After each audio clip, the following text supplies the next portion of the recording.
incoming president.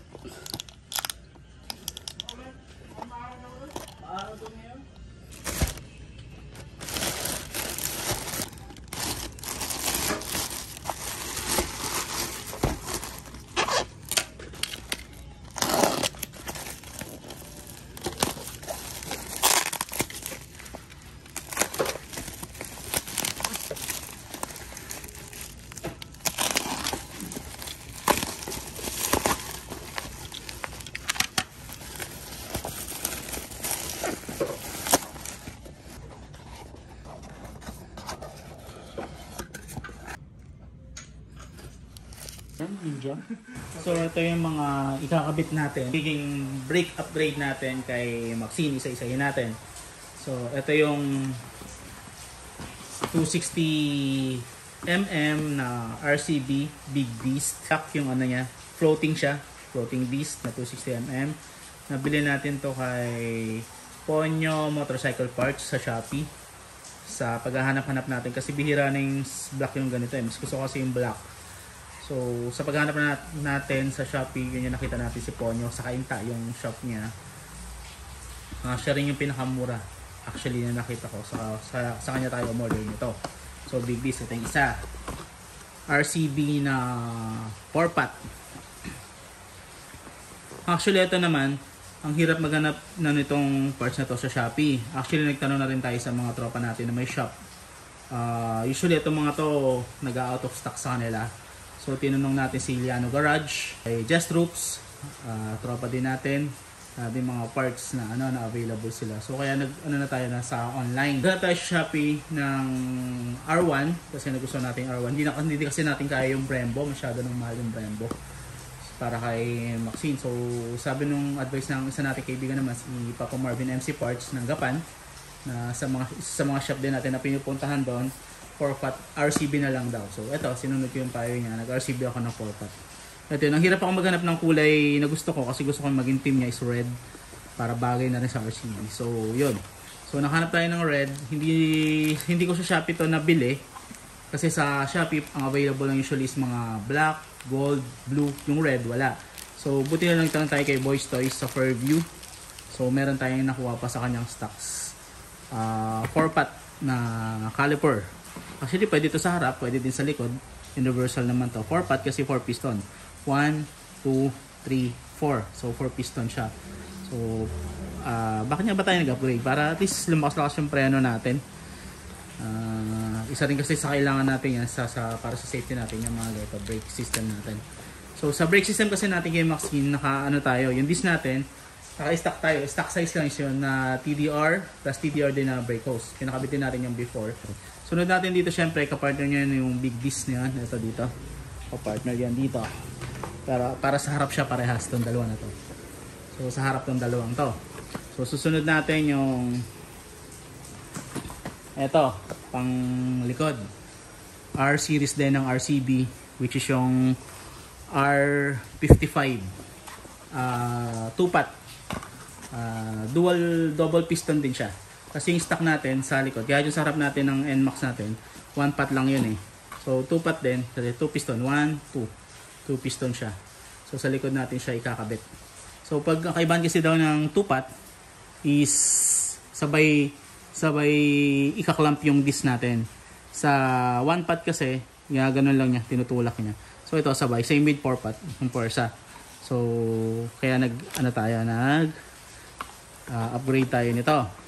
So, kailangan itong mga to, hindi na uubra siya kung hindi tayo magpapalit ng bracket. So, kaya sa bracket, nagpalit tayo nito. JVT na bracket kasi gusto natin yung black na team natin para hindi din masyado maraming kulay na nakikita. So, red, silver, and black lang. So, yun. Ito yung bracket natin para sa 260mm tsaka sa 4-pot para dito to. Sa, dalawa na to. 4-pot piston para sa 260mm na disc. Tapos, ito naman yung sa likod. Yung bracket natin sa likod. Yan. Ito naman yung gagamitin natin para sa 2-pot na bracket natin sa likod. Ito yung i-attach mo sa swing arm. Tapos, syempre, nagtanong-tanong din, bago natin gawin itong upgrade na to, nagtanong-tanong din muna tayo sa mga kaibigan natin, tropa. So, lahat pare-pareha sila ng sagot. Gagana naman itong mga to sa stock brake master natin. So kaya lang kasi para magkakaroon ng konting delay or whatsoever. So ayaw natin yung ganun. Kaya naghanap na rin tayo ng brake master. Sabi nila 14mm pataas na na size ng brake master. So naghanap tayo ngayon, RCB din yung nakita natin. Sa RCB kasi meron na sila nung S1 FL ata yun, yung may baso. Kaya lang ayoko nung parang may baso. Gusto ko rin yung parang stock pa rin pero adjustable yung lever.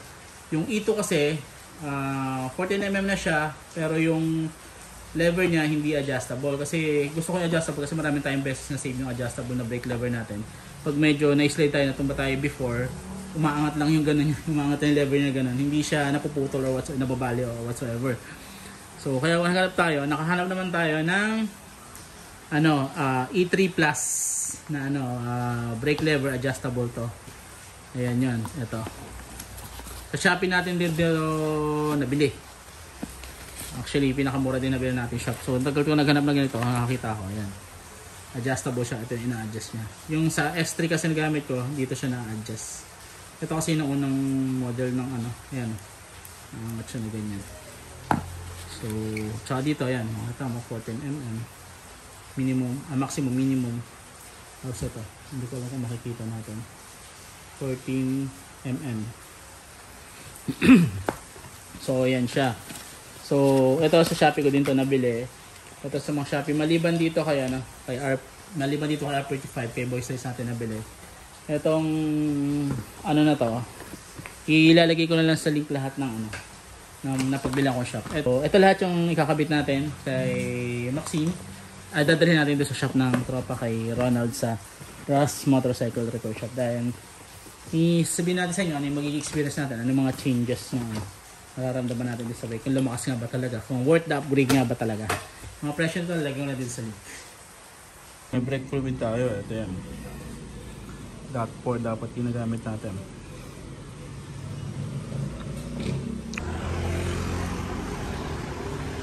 Nandito tayo ngayon sa Ross Motorcycle Repair Shop. Ito ay located sa Potter Road, Camarin, Caloocan North. At ayan, binabaklas na ni Buboy ang ating brake master na left and right. Ito yung stock natin. Papalitan natin to ng 14mm na brake master from Racing Boy. Kasi magpapalit tayo ng caliper na 4-pot, kaya kailangan natin ng mas malaking diameter ng brake master. Naglagay tayo ng basahan para dun sa mga sosobra o tutulo na brake fluid kasi delikado ito sa mga plastic parts. Makakabasag to ng plastic parts kung hindi natin to sasaluhin.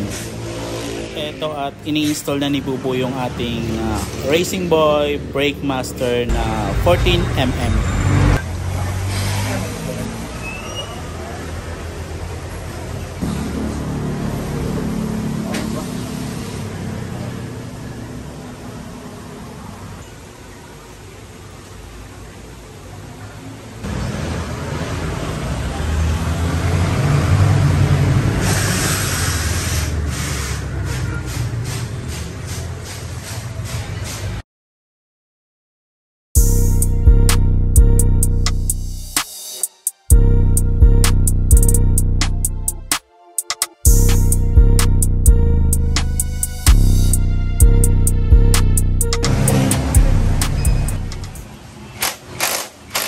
Ngayon naman, babaklasin na natin yung ating old caliper, front caliper ng NMAX natin. So, kasi papalitan natin to ng RCB caliper na 4-pot.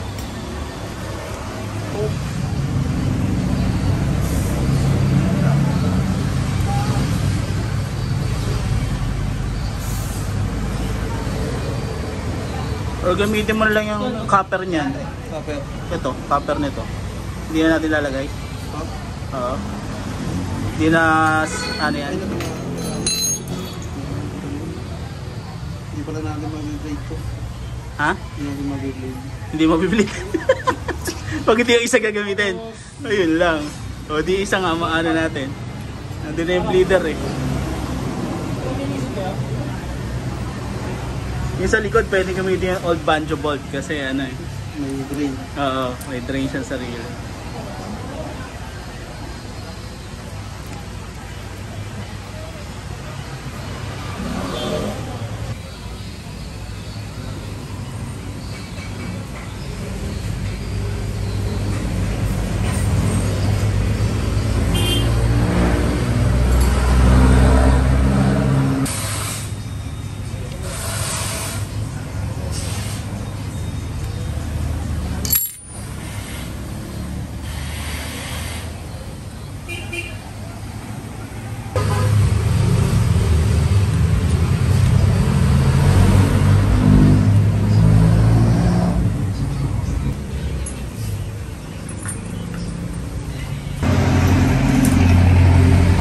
Babaklasin natin yung ating front tire, front rim kasi magpapalit tayo ng front rotor. From 230mm gagawin natin 260mm big disc na galing din sa Racing Boy.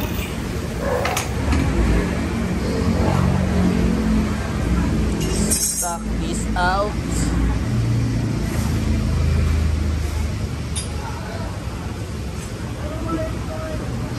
Pudpud na.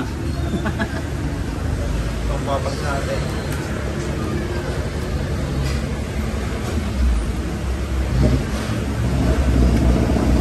Okay, try mo na.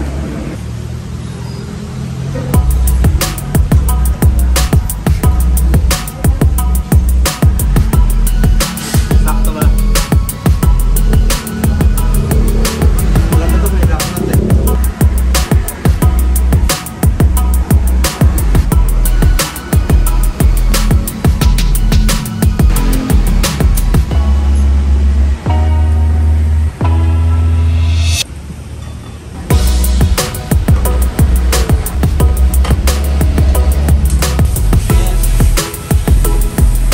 Tama ka. Tuloy siya. Wala, ikaw pala magbibigol eh. Wala namang bagay na eh. Teka, bigol ka ba? Saan sa bigol? Ah, buwi. May atid lang kami mga kapatid.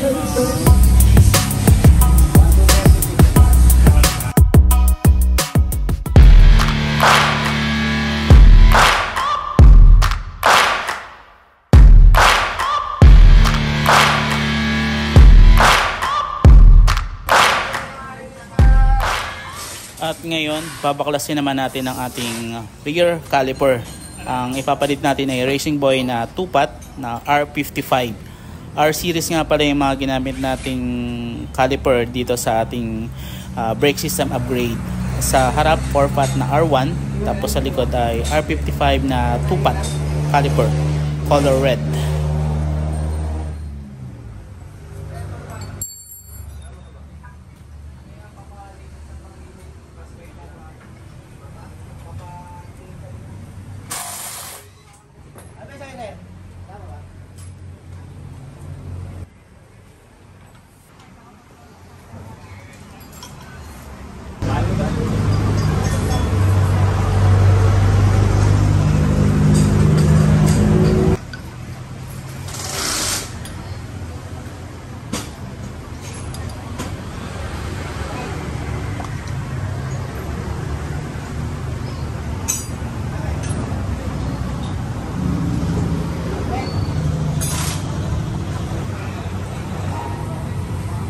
Since nag-upgrade na pala tayo ng TDR braided hose before, kung napanood yung mga una nating vlog noon, ito yung isa sa mga una nating upgrade sa braking system natin. So hindi na tayo nagpalit ng braided hose, ito pa rin yung ginamit natin, same TDR na braided hose.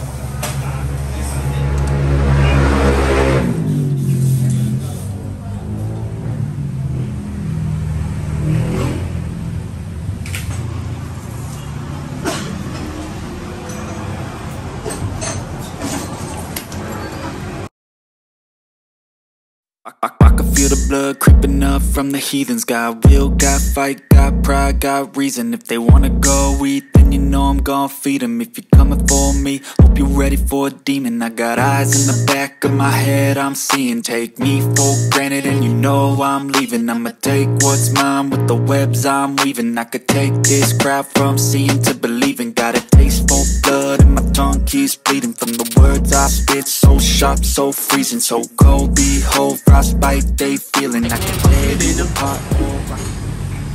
After na ma-install lahat yung caliper, yung brake master, ngayon it's time na mag-bleed naman tayo.